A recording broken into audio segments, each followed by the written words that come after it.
Imagine an aircraft so heavy, its own engine dictated its entire design. The P-47 Thunderbolt wasn't built like other fighters of World War II. It was bigger, heavier, and far more powerful. At its heart was a massive radial engine producing over 2,000 horsepower. But that engine came with a problem. To make it work at high altitude, engineers had to build an entirely new system, hidden deep inside the aircraft itself. And the result? A 7-ton fighter that could outclimb, outdive, and outsurvive almost anything it faced.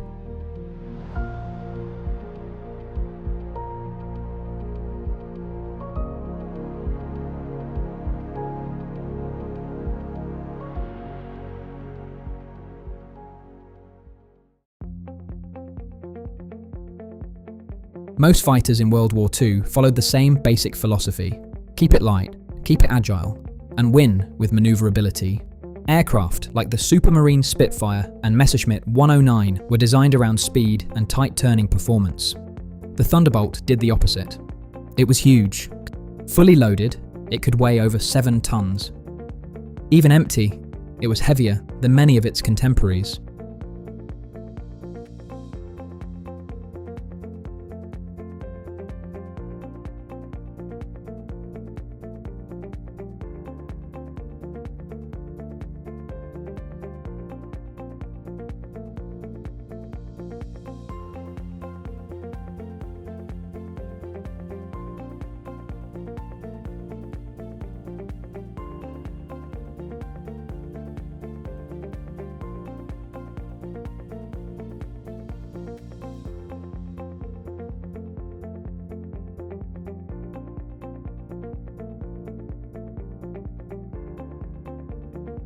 At first glance, it didn't make sense.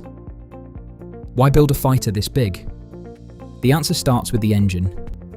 At the centre of the P-47 Thunderbolt was one of the most powerful piston engines ever put into a fighter, the Pratt and Whitney R2800 double Wasp. This massive radial engine could produce over 2,000 horsepower, but power like that comes at a cost, such as size, weight, and cooling requirements. Unlike slim inline engines, radial engines are wide, very wide, which meant the aircraft needed a large round nose just to house it. But the engine created another problem. At high altitude, engines lose power due to thinner air, and solving that problem would define the entire aircraft. Most aircraft solved the altitude problem with simple superchargers. The Thunderbolt did something far more advanced. It used a turbo supercharger system. Instead of placing it next to the engine, engineers placed it in the rear of the aircraft.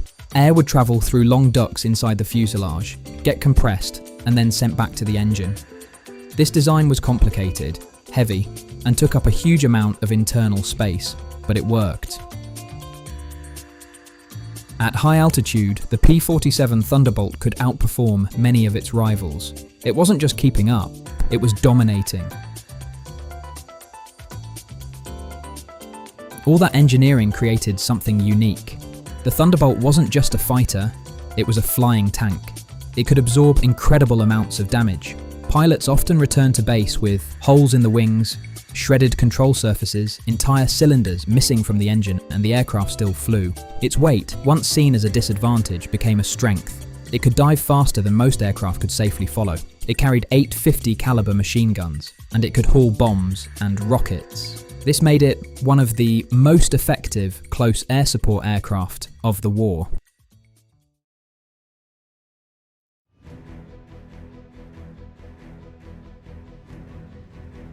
In the skies over Europe, the Thunderbolt proved itself.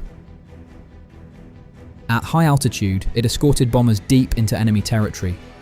At low altitude, it attacked ground targets with devastating effect. German pilots quickly learned something. Shooting down a Thunderbolt was difficult, very difficult. The aircraft could take punishment and keep flying, and its ability to dive at extreme speed made it incredibly dangerous in combat.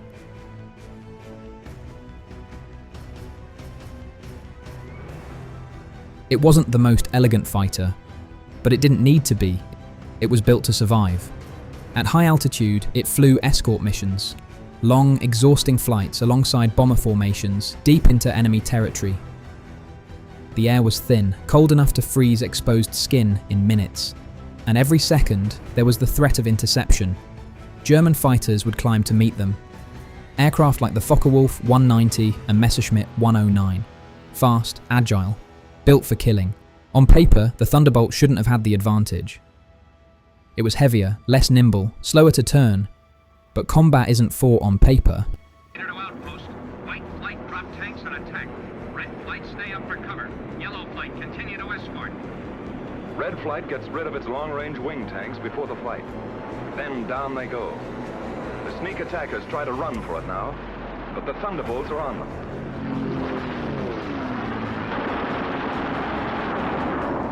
With the touch of the finger on the stick, a camera and 8 machine guns are put into action.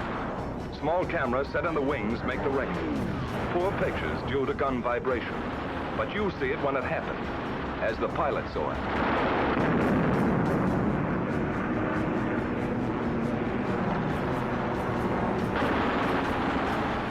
Piercing incendiary 50 caliber ammunition makes a flash when it strikes, and how it strikes.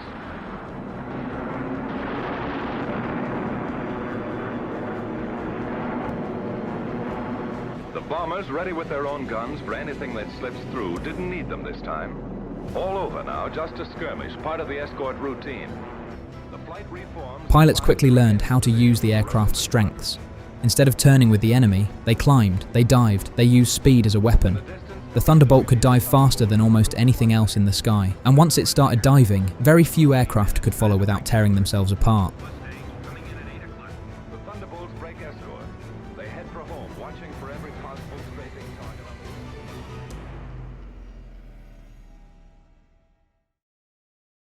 target. The P-47 Thunderbolt wasn't designed to win dogfights in the traditional sense. It was designed around power, around survivability, around engineering solutions that pushed the limits of what was possible at the time.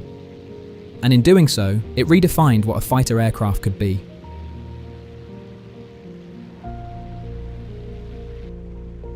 From the very beginning, it broke the rules. At a time when engineers were chasing lighter, more agile designs, the Thunderbolt went in the opposite direction. It embraced weight, it embraced size, it embraced complexity, and somehow it worked.